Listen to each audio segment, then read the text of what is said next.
We are going to do an equipment review. I don't believe we've done one before, so this will be our first. Maybe it'll be our last. But we're going to do an equipment review of the starting strength bar made by Texas Power Bars. This is a review I've been meaning to do for a while, so I figured we'd get around to it. Now, why do a review on this bar specifically? Well, a barbell is one of the most important pieces of equipment that you can own, possibly the most important piece of equipment that you can own. This is our favorite, my favorite, all-around bar that we have, and I'll come back to that. And also right now, it's one of the only bars that you can actually go out there and get. I think that the lead time on these is about 2 to 4 weeks, which is a little bit of a bummer, of course, if you need one tomorrow, but at least you can still get it, which is not the case with a lot of manufacturers right now. Let's cover a few of the basic details first.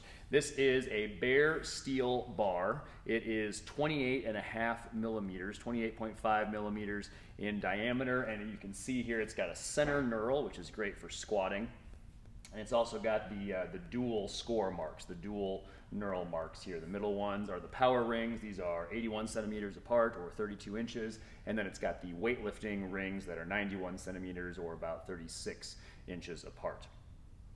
The 28.5 millimeter aspect is very nice for pulling. So if you don't have real large hands, a 28.5 millimeter bar is going to feel a little bit better in your hands. And a lot of our members have noticed that. It's going to feel better in your hands when you're doing things like a deadlift, maybe even a snatch or a clean. But especially on a heavy deadlift, you're going to notice the difference. The bar that this often gets compared to in our gym is the B&R bar. We have a couple of the B&R 2.0s, which until recently was my favorite all-around bar, but this one has now taken that place, and that's a 29 millimeter bar. You wouldn't think that you'd notice the difference between a 28.5 millimeter bar and a 29 millimeter bar, but if you're pulling a heavy weight, even if you just go up and grab both of those bars, you can tell the difference. Now, I believe this bar is real darn similar to the original B&R bar that was produced by York. That one I think actually is a 28.5 millimeter bar. It was a 28.5 millimeter bar, but York doesn't manufacture that now. Now it's the B&R 2.0 from Rogue. Still a good bar, but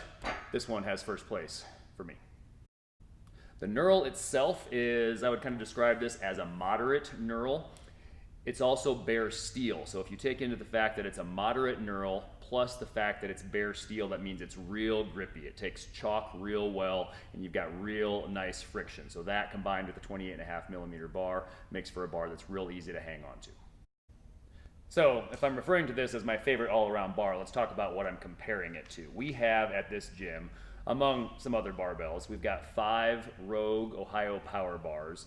We've got 5 B&R bars, B&R 2.0 bars, also from Rogue. Those are both 29 millimeter bars, and the Ohio Power Bar has a real aggressive knurl. And then we've got 5 starting strength bars. We just recently got 3 more of these.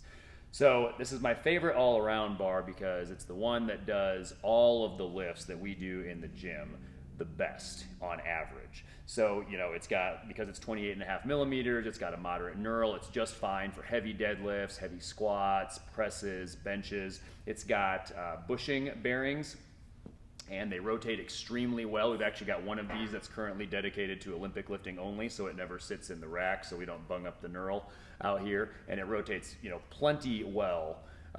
Very well indeed for the Olympic lifts. So you can use it to snatch, you can use it to clean, jerk, bench press, deadlift, squat, anything you want to do with this bar. If you can only get one bar, I guess that's my main point here. If you can only get one, this is the bar that I would recommend. And that's why when we made a recent purchase, besides the fact that it was also available, we got 3 more of these. And if we get some more all-around bars, they'll probably be this bar. That's about it for this review. It's certainly not the most technical review, but if you're in the market for a new bar, this is the one that I'd probably recommend if you're looking for a jack-of-all-trade bars. That's a real good quality bar. So, hope this was useful, and if it was, please let us know. Hit the subscribe button or leave us a comment below or give us a thumbs up. We will see you next time, and as always, we hope this helps you get stronger and live better.